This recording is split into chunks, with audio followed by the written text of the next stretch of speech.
ಬಾಂಗ್ಲಾದೇಶದಲ್ಲಿ ಸಾವಿರಾರು ಹಿಂದೂಗಳನ್ನ ಕೊಂದು ಕಡಿದು ರೇಪ್ ಮಾಡಲಾಯಿತು. ಈಗ ನೊಂದ ಹಿಂದೂಗಳ ಪರವಾಗಿ ನಿಂತಿದ್ದಂತಹ, ಹಿಂದೂಗಳನ್ನು ಜಾಗೃತ ಮಾಡುತ್ತಿದ್ದಂತಹ ಇಸ್ಕಾನಿನ ಚಿನ್ಮಯ್ ಪ್ರಭು ಅವರನ್ನ ಬಂಧನ ಮಾಡಿ ಜೈಲಿಗೆ ಹಾಕಿದ್ದಾರೆ. ಜೈಲಲ್ಲಿ ಅವರಿಗೆ ಸರಿಯಾಗಿ ಊಟ ಕೂಡ ನೀಡ್ತಾ ಇಲ್ಲ.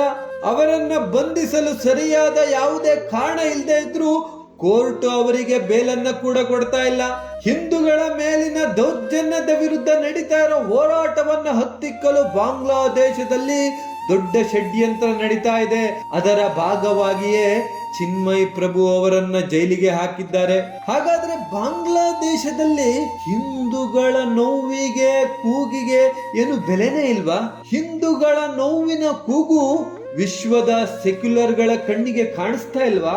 ಭಾರತದಲ್ಲಿರೋ ಅದೆಷ್ಟೋ ಡೊಂಗಿ ಹೋರಾಟಗಾರರಿಗೆ, ಸೆಕ್ಯುಲರ್ ಹೋರಾಟಗಾರರಿಗೆ ಮಾತಾಡಲು ಹೊರಗೆ ಧ್ವನಿನೇ ಬರ್ತಾ ಇಲ್ವಾ? ಬಾಂಗ್ಲಾದೇಶದಲ್ಲಿ ಹಿಂದೂಗಳ ಮೇಲೆ ನಡೀತಾ ಇರೋ ಅನ್ಯಾಯಕ್ಕೆ ವಿಶ್ವದಲ್ಲಿರುವ ಪ್ರತಿಯೊಬ್ಬ ಹಿಂದೂವು ಧ್ವನಿ ಎತ್ತಬೇಕಾದ ಸಮಯ ಬಂದಿದೆ.